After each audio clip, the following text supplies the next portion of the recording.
और इस बीच एक और बड़ी खबर मैं आपको बताने जा रही हूं। लोन मांगने पर दुनिया में पाकिस्तान की अब किरकिरी हो रही है। पहले वित्त मंत्रालय के एक अकाउंट से मदद की अपील की गई थी और किरकिरी होने पर अपने पोस्ट पर पाकिस्तान की तरफ से अब सफाई दी जा रही है। पाकिस्तान दावा कर रहा है वित्त मंत्रालय का जो उनका अकाउंट है वो हैक हो गया है। देखिए किस तरीके से पाकिस्तान जो है वो अब अपना पल्ला झाड़ने की कोशिश कर रहा है। बाकायदा उनके वित्त मंत्रालय का एक अकाउंट जिसके जरिए ये भीख मांगी जा रही थी, जो दुनिया देख रही थी, और अब जब किरकिरी हुई, जब उसको इस बात का एहसास हो रहा है कि बताओ कितनी भद पिट रही है, तो फिर कह रहे हैं जी हमारे वित्त मंत्रालय का अकाउंट तो हैक हो गया था। मतलब ये पल्ला झाड़ने की नाकाम कोशिश आशीष, लेकिन क्योंकि दुनिया हकीकत जानती है पाकिस्तान की, इसीलिए पाकिस्तान अपनी इज्जत तो नहीं बचा पाएगा। आशीष, शहबाज शरीफ और आसिम मुनीर तो देखा होगा ये क्या कर दिया यार। ठीक है हम भीख मांग रहे हैं लेकिन इसको सार्वजनिक करने की क्या जरूरत थी। यही तो क्रिटिसिज्म था पूरी दुनिया में जब थू हो गई पिछले 2 घंटे में। उसके बाद इनका ministry of information and broadcasting का फैक्ट चेकर डिपार्टमेंट है, वो कहता है फेक है, और हमारा जो इकोनॉमिक डिवीजन का एक्स हैंडल है वो हैक हो गया है। अब इससे ज्यादा हास्यास्पद क्या हो सकता है कि सरकार का वेरीफाइड हैंडल, उस पर अभी भी वो पोस्ट पड़ी हुई है। अगर हैक हो गया तो आप कुछ रेक्टिफाई करते, आप जस्टिफाई करते कि वो फेक है, वो हैक हो गया था। दुनिया भर में जो थूथू हुई है, अपनी आवाम के सामने जो थूथू हुई है कि बड़ी बड़ी बातें कर रहे हैं, हमको रियश्योर कर रहे हैं कि आप एकदम निश्चिंत रहें, मीडिया का माकूल जवाब देंगे, और नौबत यह आ गई है कि कटोरा लेके भीख मांग रहे हैं और कह रहे हैं डीएस्केलेट करा दो। अब जब थूथू हुई है, किरकिरी हुई है, तो इसको फेक कह रहे हैं। बिल्कुल। और देखिए ना, ये तो पाकिस्तान की खसलत रही है ना, वो प्रोपेगेंडा, यही तो पाकिस्तान करता है। और पाकिस्तान इस तरीके का नैरेटिव बिल्ड करने की कोशिश करता है, वही पाकिस्तान कर रहा था। उसी की पोल एक तरीके से पाकिस्तान की खुली है। पाकिस्तान की जो पोल है जब वो खुल रही है, तो फिर अब पाकिस्तान की तरफ से कहा जा रहा है कि साहब हमारा तो ये अकाउंट जो है वो हैक हो गया है, उससे बचने की पाकिस्तान कोशिश कर रहा है। लेकिन ये एक के बाद एक सेल्फ गोल है कर्नल दानवीर जो पाकिस्तान कर रहा है। हाँ बिल्कुल, सेल्फ गोल है। इससे ये पता लग रहा है कि उनके अंदर डिसहार्मनी है और सिनर्जी नहीं है, और कंफ्यूजन बहुत ज़्यादा पाकिस्तान के अंदर प्रिवेल कर रहा है। ये चीज़ें ये इस चीज़ को दर्शाती हैं, और जिस तरीके से क्योस और कंफ्यूजन इन हमलों के बाद पाकिस्तान में और मेनलैंड पंजाब के अंदर, पाकिस्तान पंजाब में जिस तरीके से कन्फ्यूजन फैला है, मोराल के ऊपर इम्पैक्ट हुआ है, उस चीज़ का ये मैनिफेस्टेशन, सरकारी मैनिफेस्टेशन आप देख रहे हैं। और इस तरीके के कई सारे जो उन्होंने अभी बात करी, आशीष ने मिनिस्ट्री ऑफ डिसइंफॉर्मेशन का भी हवाला दिया, और उनके ख्वाजा आसिफ को भी आपने देखा कि सोशल मीडिया के ऊपर क्या पोस्ट चल रही है, उसके बेसिस पर उन्होंने इंटरनेशनल एक टेलीविज़न के ऊपर दावा कर दिया और फिर उनको बगले झांक रहे थे।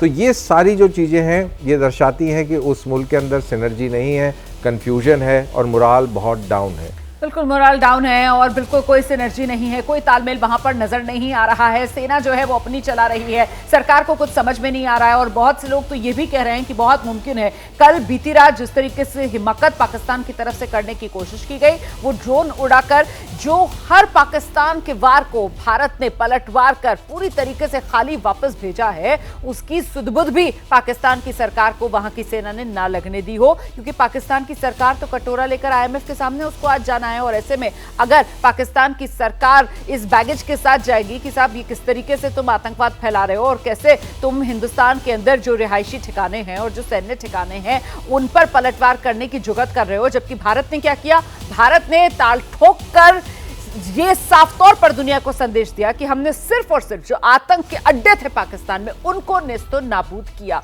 और इसीलिए अब पाकिस्तान घिरा हुआ है। जल्दी से अंकित गुप्ता के पास आपको लेकर चलेंगे और वो जो हाई लेवल मीटिंग चल रही है उसको लेकर क्या अपडेट है, जरा अंकित से जान लेते हैं। अंकित।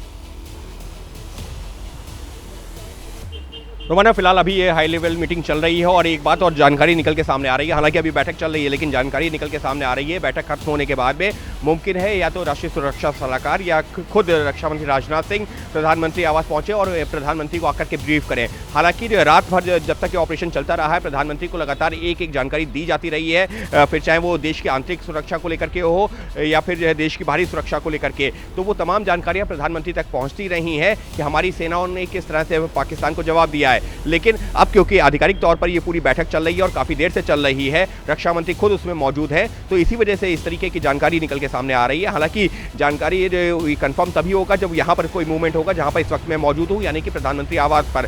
फिलहाल जानकारी यही निकल के सामने आ रही है कि इस बैठक में तमाम जानकारियाँ जो रक्षा मंत्री को दी जा रही हैं और उसके बाद वो जानकारी प्रधानमंत्री तक भी पहुँचेंगी, क्योंकि प्रधानमंत्री का जो है साफ है संदेश कि हमको जो है न सिर्फ अपनी सीमाओं की सुरक्षा करनी है बल्कि साथ ही में ये भी सुनिश्चित करना है कि हमारे देश की संप्रभुता और हमारे देश का जो सिविलियन है, यानी कि जो आबादी है, जो आम जनता है, उसको भी हम सुरक्षित करें। तो इसी कड़ी में इस बैठक में तमाम मुद्दों पर हो रही है चर्चा। ये लोन मांगने के चक्कर में जो पाकिस्तान की किरकिरी हो रही है, भारत की प्रेस इंफॉर्मेशन ब्यूरो ने पाकिस्तान पर अब निशाना साधा है। पीआईबी की तरफ से पाकिस्तान पर निशाना साधा गया है और लिखा गया है कि ये कोई तरीका है क्या भीख मांगने का, मतलब एक तरीके से चुटकी है जो पीआईबी की तरफ से ली जा रही है।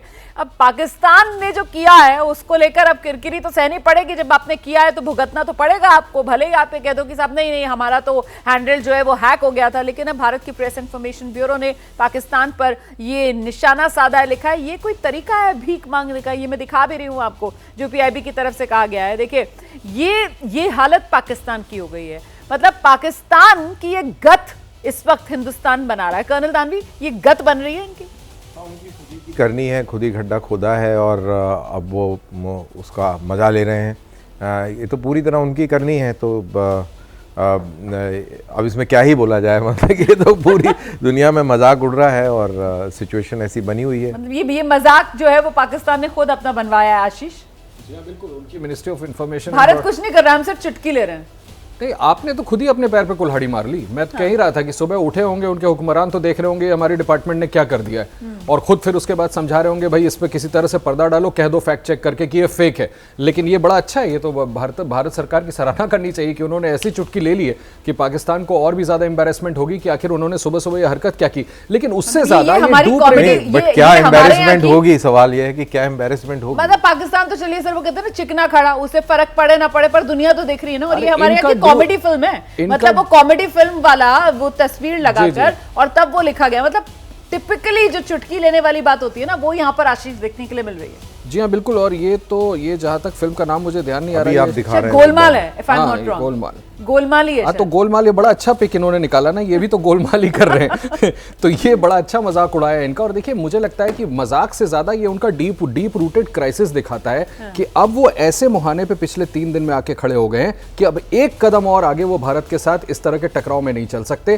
क्राइसिस इतना डीप है कि समझ गए हैं ना तो हमारे पास पैसे बचे और ना अब हमारी जंग करने की औकात बची। डीएस्केलेट करा दो और हमें पैसे दे दो। आखिर वो ऐसा और क्यों कह रहे हैं? सही कह रहे हैं आप। मुझे लगता है जरा सा कर्नल दानवीर को भी लेकर आएंगे इस चर्चा में। कर्नल दानवीर, लेकिन ये पिछले 3 दिन से जो हम देख रहे हैं उससे तो ऐसा लग रहा है कि पाकिस्तान बातें इतनी बड़ी बड़ी, साहब हमारे पास वो परमाणु बम पाव भर वाले बमों की बातें करते थे, और हालत इनकी ऐसी है कि ऐसा लग रहा है ये 70 और 80 के दशक में फंसे हुए, मतलब हथियार इनके सारे जंग खाए हुए, हिंदुस्तान के सामने कहीं टिके नहीं पा रहे।